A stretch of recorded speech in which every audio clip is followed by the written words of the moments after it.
দর্শক আমন্ত্রণ জানাচ্ছি রাতের দীপ্ত সংবাদের সঙ্গে আছে আমি রুবায়েত হাসান। আর শুরুতেই থাকছে প্রধান খবরের শিরোনাম। জ্বালানি তেলের জন্য পাম্পে দীর্ঘ লাইন কমছেই না, প্রত্যাশিত তেল পাচ্ছেন না গ্রাহক, ভোগান্তি চরমে। তেল সংকটে নিত্য পণ্য উৎপাদন এবং সরবরাহ বাধাগ্রস্ত, বিকল্প জ্বালানি খোঁজার তাগিদ বিশেষজ্ঞদের। সারা দেশেই 24 ঘন্টাতে হামের উপসর্গ নিয়ে মারা গেছে আরও 7 জন শিশু, হাম শনাক্ত হয়েছে আরও 180 জনের। ট্রাইব্যুনালে মামলা নিষ্পত্তিতে গতি এসেছে বলছে প্রসিকিউশন, স্বচ্ছতায় গুরুত্ব আরোপ বিশেষজ্ঞদের।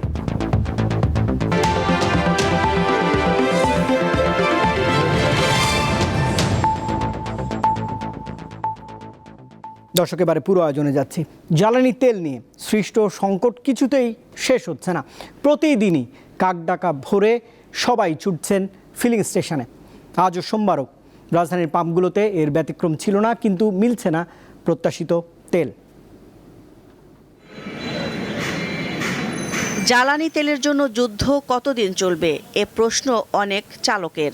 রাজধানীর পাম্পগুলোতে দীর্ঘ সারি ও ঘন্টার পর ঘন্টা অপেক্ষার অবসান চান তারা। কোথাও 1 কিলোমিটার দীর্ঘ লাইন, কোথাও আরও বেশি।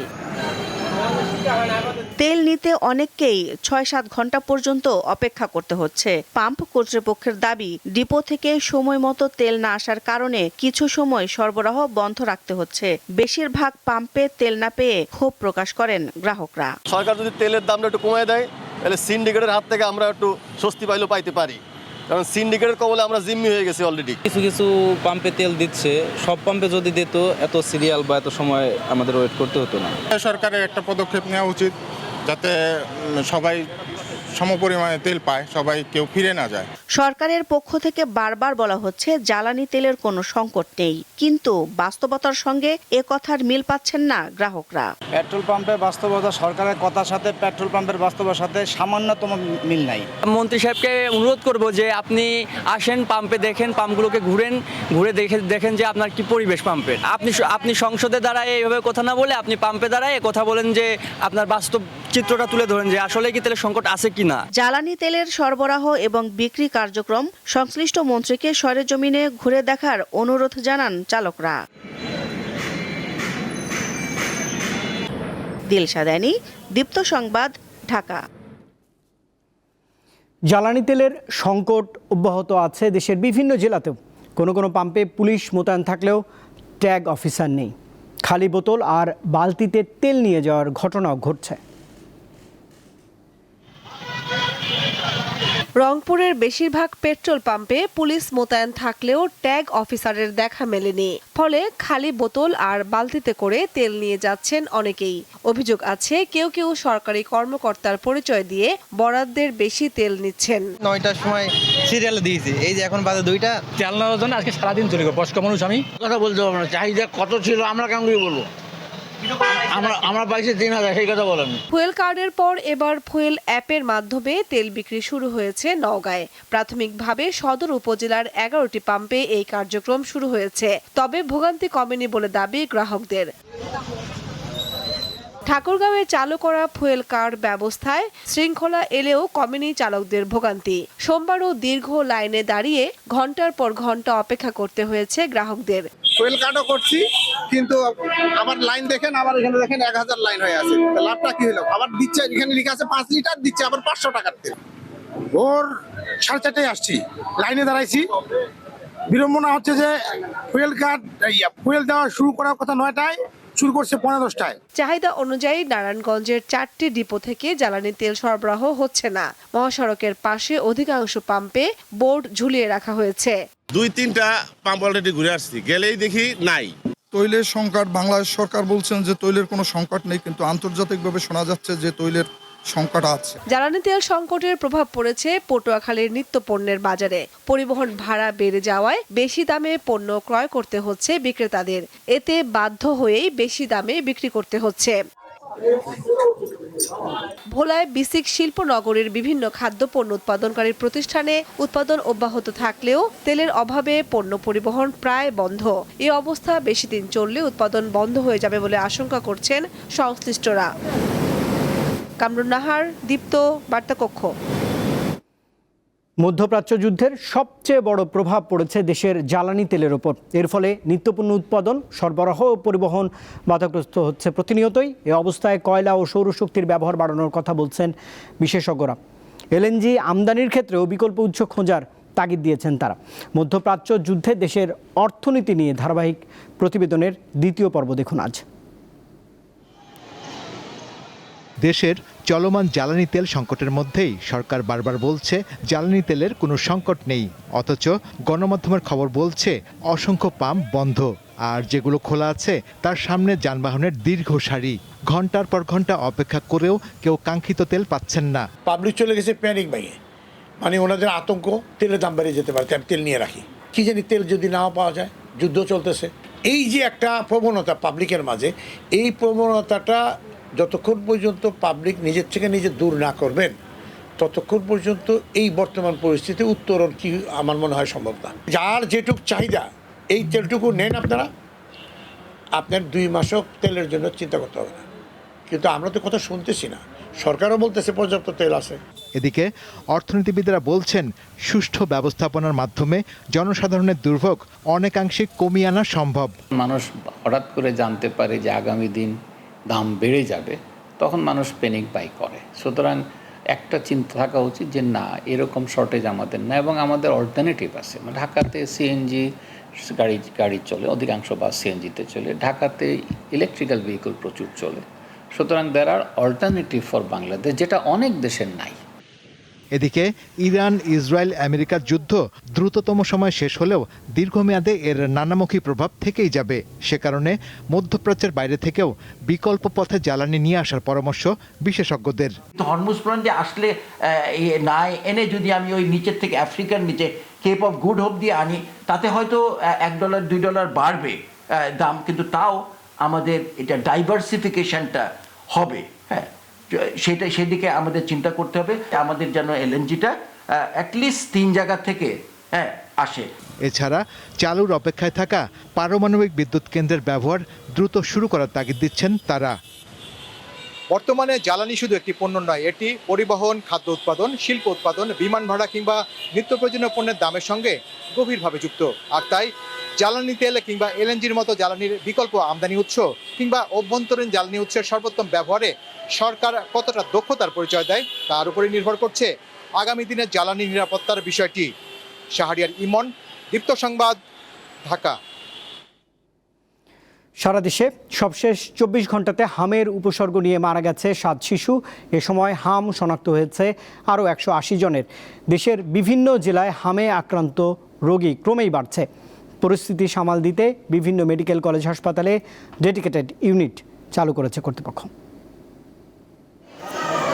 24 ঘন্টায় ময়মনসিংহ মেডিকেল কলেজ হাসপাতালে হামের উপসর্গ নিয়ে 24 শিশু ভর্তি হয়েছে। একই সময়ে সুস্থ হয়ে বাড়ি ফিরে গেছে 23 জন। বর্তমানে এই হাসপাতালে হাম আক্রান্ত হয়ে চিকিৎসাধীন আছে 67 শিশু। গত 17 মার্চ থেকে এ পর্যন্ত 205 শিশু চিকিৎসা নিয়েছে। সুস্থ হয়ে বাড়ি ফিরেছে 132 শিশু। মৃত্যু হয়েছে 6 জনের। পরিস্থিতি সামাল দিতে ডেডিকেটেড হাম ইউনিট চালু করা হয়েছে। আমরা আরেকটু বেটার সার্ভিস দেওয়ার জন্য উপরে 8 তলায় একটা আইসোলেশন ওয়ার্ড, স্পেশালি শুধু হামের রোগী থাকবে, অন্য কোনো রোগী থাকবে না।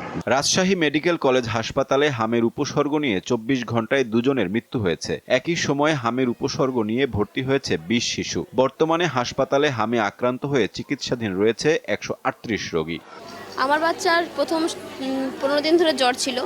বিভিন্ন দোকানে ফার্মেসি থেকে ওষুধ খাওয়াইছি, ওষুধ খাওয়ানোর ফলেও কমছে না। অ্যান্টিবায়োটিক দিয়েছি, অনেক ধরনের কড়া অ্যান্টিবায়োটিক দেওয়া হয়েছে, তারপরেও কমছে না। তো রাজশাহী মেডিকেলে আমাদের বাসার পাশেই তো ভর্তি করলাম। বাচ্চার আপনার নিউমোনিয়া হয়েছিল, গায়ে ফোটা ফোটা বাড়াইছিল, এটার থেকে গলার ব্যথা, কিছু খাইতে পারে না 5-7 দিন। আর এখানে আসার পরে 3-4 দিনের মধ্যে কিছু খাইতে পারে। বরগুনায় 24 ঘন্টায় 10 শিশু হামে আক্রান্ত হয়ে হাসপাতালে ভর্তি হয়েছে। এই মুহূর্তে ভর্তি আছেন 35 জন। এখন পর্যন্ত এই জেলায় বিভিন্ন হাসপাতালে 3 শিশুর মৃত্যু হয়েছে। হামের হটস্পট খ্যাত এই জেলায় অব্যাহত আছে টিকাদান কার্যক্রম। দ্বিতীয় দিনে 730 জন শিশুকে টিকা দেওয়া হয়েছে। ঠাকুরগাঁওয়ে উদ্বেগজনকভাবে বাড়ছে হাম রোগের সংক্রমণ। গত 24 ঘন্টায় জেলায় নতুন করে 17 জনের শরীরে হাম সংক্রমণ ধরা পড়েছে। সাইফুর রহমান শিশির, দীপ্ত বার্তা কক্ষ। জাতীয় অর্থনৈতিক পরিষদের নির্বাহী কমিটি একনেকে 5টি উন্নয়ন প্রকল্প অনুমোদন দেওয়া হয়েছে। এতে ব্যয় হবে 483 কোটি 43 লাখ টাকা। মোট ব্যয়ের 390 কোটি 84 লাখ টাকা সরকার এবং বাকি 92 কোটি 59 লাখ টাকা প্রকল্প ঋণ বা অনুদান থেকে আসবে। 2025-26 অর্থ বছরের একনেকের নবম এবং বর্তমান সরকারের প্রথম সভায় এই অনুমোদন দেওয়া হয়েছে। সোমবার রাজধানীর মন্ত্রিপরিষদ বিভাগের সম্মেলন কক্ষে অনুষ্ঠিত সভায় সভাপতিত্ব করেছেন প্রধানমন্ত্রী তারেক রহমান। পরিকল্পনা কমিশন জানিয়েছে, নির্ধারিত সময়ের মধ্যে কোনো প্রকল্প শেষ না হলে বন্ধ হয়ে যেতে পারে অর্থায়ন। এজন্য চালু করা হচ্ছে কঠোর মনিটরিং ব্যবস্থা।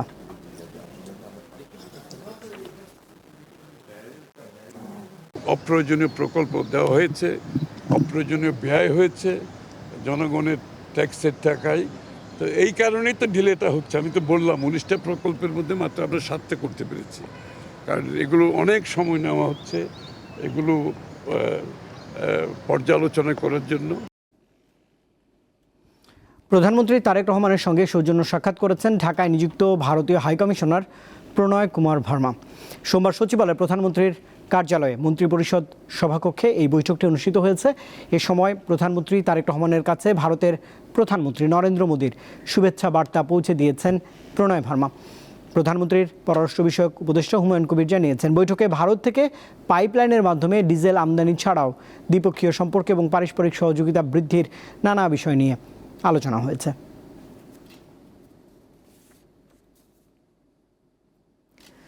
রাজনৈতিক পট পরিবর্তনের পর আন্তর্জাতিক অপরাধ ট্রাইব্যুনালের মামলাগুলোর অগ্রগতি নিয়ে প্রশ্ন থাকলেও পুনর্গঠিত ট্রাইব্যুনাল এবং নতুন প্রসিকিউশন বলছে তদন্তে গতি এসেছে এবং মামলা থেমে নেই। তবে বিশেষজ্ঞদের মতে দ্রুততার পাশাপাশি ন্যায় বিচার এবং আন্তর্জাতিক মান বজায় রাখা অত্যন্ত জরুরি। স্বচ্ছতা নিশ্চিত হলেই এই বিচার গ্রহণযোগ্যতা পাবে। নতুন রাজনৈতিক প্রেক্ষাপটে দেশের বিচার ব্যবস্থা কতটুকু গতিশীল, বিশেষ করে আন্তর্জাতিক অপরাধ ট্রাইব্যুনালের মামলাগুলোর অগ্রগতি তা কি থমকে গেছে নাকি নতুন গতিতে এগোচ্ছে? এমন প্রশ্ন এখন জনমনে। 2024-এর গণ অভ্যুত্থান পরবর্তী সময়ে বিচার বিভাগে যে সংস্কারের হাওয়া লেগেছে তার প্রভাব দেখা যায় আন্তর্জাতিক অপরাধ ট্রাইব্যুনালে। এ সময় শেখ হাসিনা সহ আওয়ামী লীগের শীর্ষ নেতাদের বিরুদ্ধে মানবতাবিরোধী অপরাধের বিচার কার্যক্রম শুরু হয় পুরোদমে। গত 17 নভেম্বর শেখ হাসিনাকে মৃত্যুদণ্ড সহ বেশ কয়েকটি মামলার রায় দেয়া হয়। 2026 সালের ফেব্রুয়ারিতে নতুন সরকার গঠনের পর বিদায়ী চিফ প্রসিকিউটর মোহাম্মদ তাজুল ইসলামের স্থলাভিষিক্ত হয়েছেন আমিনুল ইসলাম।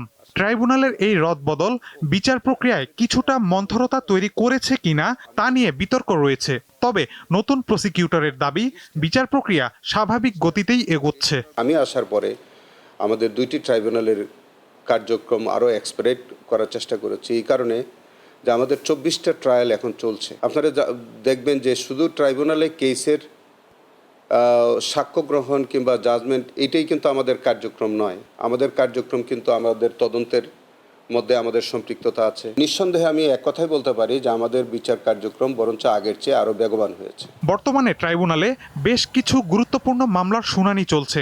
এর মধ্যে আবু সাইদ হত্যা মামলার রায় হবে 9 এপ্রিল। এছাড়া গুম, 1-11 ও ক্রসফায়ার সংক্রান্ত অভিযোগগুলো এখন ট্রাইব্যুনালের তদন্তের আওতায় আনা হয়েছে, যা বিচার ব্যবস্থার পরিধিকে আরও বিস্তৃত করেছে। আমরা যে সারা বাংলাদেশে বিভিন্ন মামলার অনুসন্ধান আমরা করছি, তার বাইরেও কিন্তু আমরা প্রায় 400 মামলা আমাদের ইনভেস্টিগেশন নানান ফর্মে চলছে। তা সত্ত্বেও কিন্তু আমরা আবার এই যে ক্রসফায়ারের মামলা হোক, আরও বৈষম্য বিরোধী আন্দোলনের সময় যেসব মানবতা বিরোধী অপরাধ সংগঠিত হয়েছে, যদি সেইগুলো সিস্টেমেটিক ক্রাইমের আওতায় আসে, সেগুলো আমরা তুলে আনার চেষ্টা করছি। আইন বিশেষজ্ঞরা বলছেন, রাজনৈতিক পরিবর্তনের সময় বিচার ব্যবস্থায় সাময়িক ধীরগতি স্বাভাবিক। তবে ট্রাইব্যুনাল থমকে নেই, বরং এটি স্বাভাবিক কাঠামোগত প্রক্রিয়ার মধ্য দিয়েই যাচ্ছে।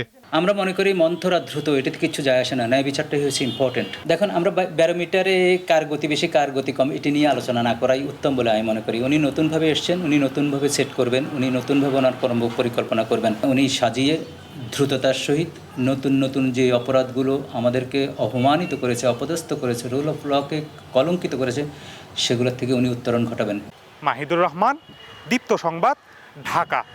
গত 31 ডিসেম্বর পর্যন্ত খেলাপি ঋণের পরিমাণ ছিল 5,44,831 কোটি 88 লাখ টাকা। সোমবার জাতীয় সংসদে এনসিপির সংসদ সদস্য হাসনাত আবদুল্লার টেবিলে উত্থাপিত প্রশ্নের জবাবে অর্থমন্ত্রী আমির খসরু মাহমুদ চৌধুরী এই তথ্য জানিয়েছেন। অর্থমন্ত্রী আরও জানিয়েছেন, বর্তমান সংসদ সদস্য এবং তাঁদের স্বার্থ সংশ্লিষ্ট প্রতিষ্ঠানের ব্যাংক এবং ফাইন্যান্স কোম্পানিতে মোট খেলাপি ঋণের পরিমাণ 11,117 কোটি 31 লাখ টাকা। ডেপুটি স্পিকার কায়সার কামালের সভাপতিত্বে বৈঠকের শুরুতে প্রশ্ন উত্তর টেবিলে উত্থাপিত হয়। এদিকে সন্ধ্যায় গণপ্রতিনিধিত্ব অধ্যাদেশ বিল 2026 জাতীয় সংসদে আজ পাশ হয়েছে। উদ্দেশ্য ও কারণ সংবলিত বিবৃতি সংবিধানের 93 অনুচ্ছেদের দফা 2 এর বিধান অনুযায়ী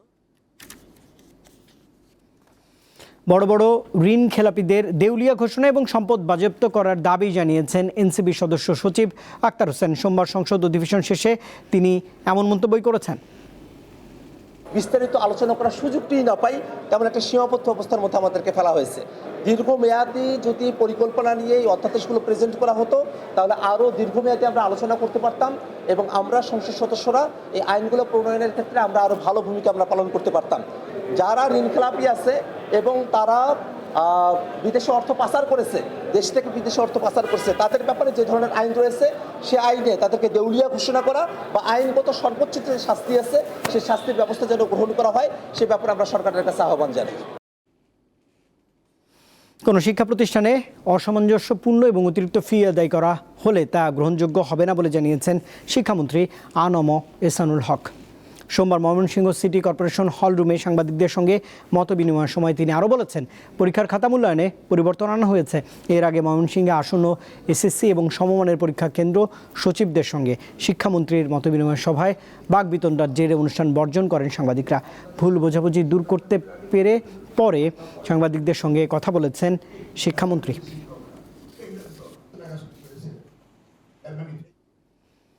কুমিল্লা ভিক্টোরিয়া সরকারি কলেজের শিক্ষার্থী সোহাগী জাহান তনু হত্যার 10 বছর পর 3 জনের ডিএনএ মিলিয়ে দেখার নির্দেশ দিয়েছে আদালত। কুমিল্লার চিফ জুডিশিয়াল ম্যাজিস্ট্রেট আদালতের বিচারক মোহাম্মদ মুমিনুল হক এই আদেশ দেন। সোমবার সকালে আদালতে হাজির হতে তদন্ত কর্মকর্তাকে নির্দেশ দিলে মামলার অগ্রগতির বিষয়ে তথ্য তুলে ধরেন পিবিআইয়ের তদন্ত কর্মকর্তা।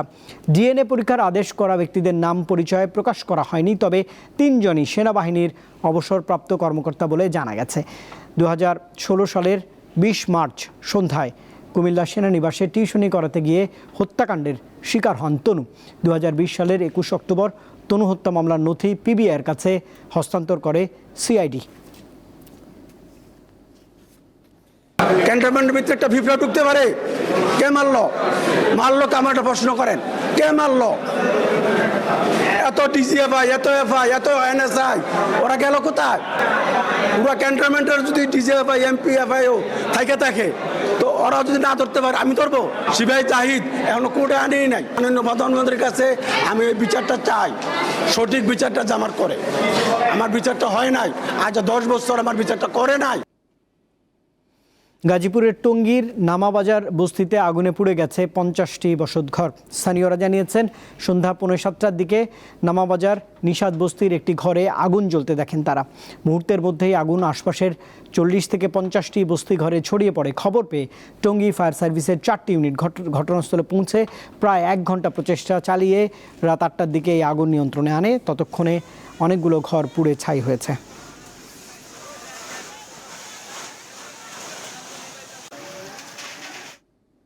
দেশের সংস্কৃতিকে বাঁচিয়ে রাখার প্রত্যয়ে দিনব্যাপী সঙ্গীত সম্মেলন আয়োজন করেছে ছায়ানট। দেশের 11টি বিশ্ববিদ্যালয়ের সঙ্গীত বিভাগের সঙ্গে জড়িত শিক্ষক এবং সংশ্লিষ্টদের মতামতের ভিত্তিতেই এই আয়োজন করা হয়েছে। সোমবার রাজধানীর ছায়ানট ভবনে সংবাদ সম্মেলনে এসব তথ্য জানান আয়োজকরা। তারা বলেছেন, এদেশে একটি মহলের সঙ্গীত বিরোধী আচরণ এবং মনোভাব সমাজে শঙ্কার ছায়া ফেলেছে। ঐতিহ্যবাহী সাংস্কৃতিক সংগঠনগুলোর উপর আক্রমণ এর প্রমাণ।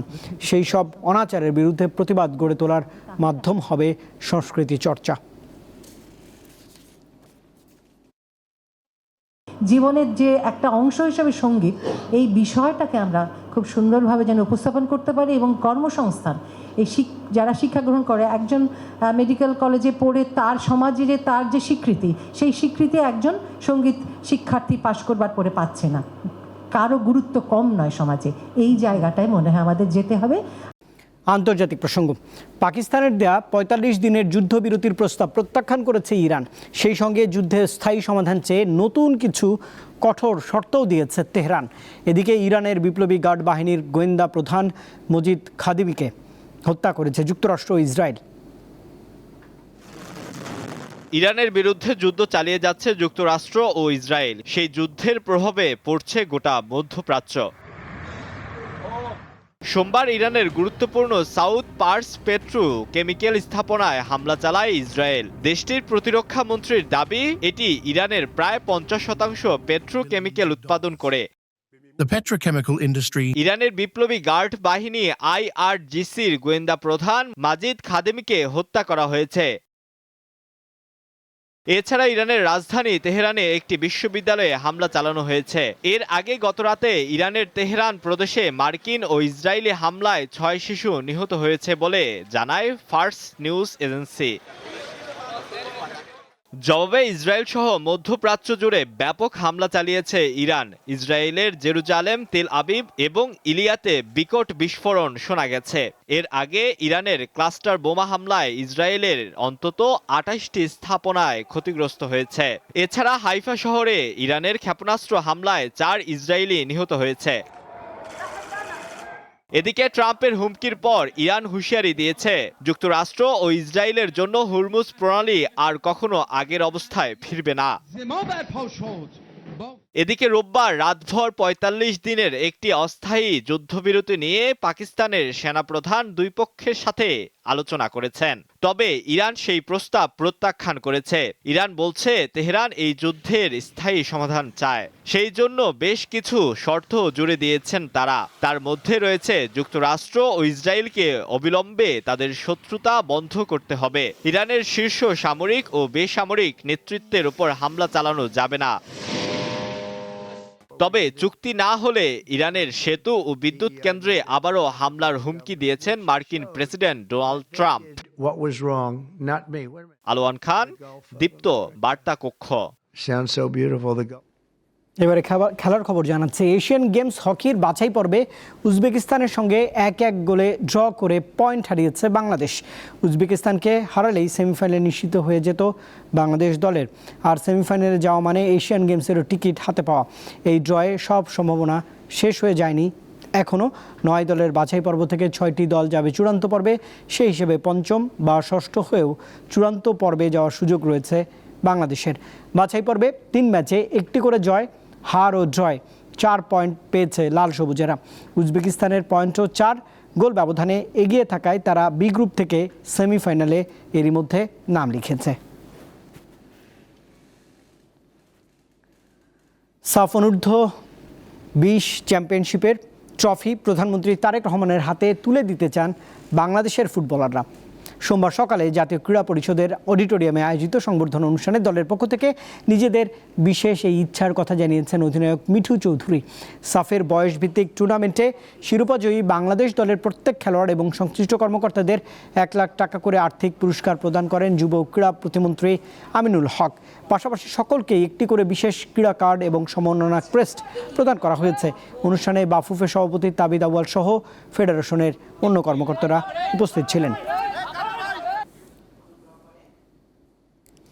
জাতীয় আন্তর্জাতিক ক্রীড়া দিবসের সোমবার বর্ণাঢ্য র্যালি আয়োজন করেছে যুব ক্রীড়া মন্ত্রণালয়। এতে অংশ নেন যুব ক্রীড়া প্রতিমন্ত্রী আমিনুল হক।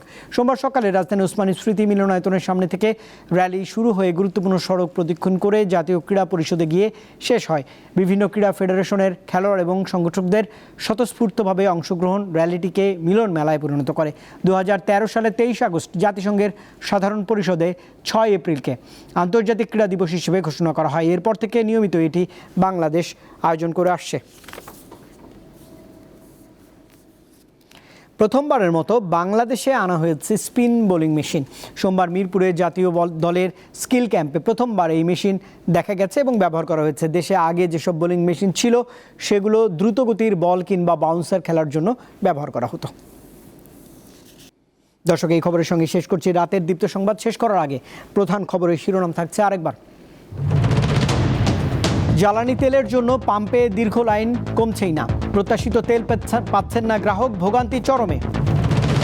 তেল সংকটে নিত্যপণ্য উৎপাদন এবং সরবরাহ বাধাগ্রস্ত, বিকল্প জ্বালানি খোঁজার তাগিদ দিয়েছেন বিশেষজ্ঞরা। সারা দেশে 24 ঘন্টাতে হামের উপসর্গ নিয়ে মারা গেছে 7 শিশু, হাম শনাক্ত হয়েছে আরও 180 জনের। ট্রাইব্যুনালে মামলা নিষ্পত্তিতে গতি এসেছে বলছে প্রসিকিউশন, স্বচ্ছতায় গুরুত্ব আরোপ বিশেষজ্ঞদের।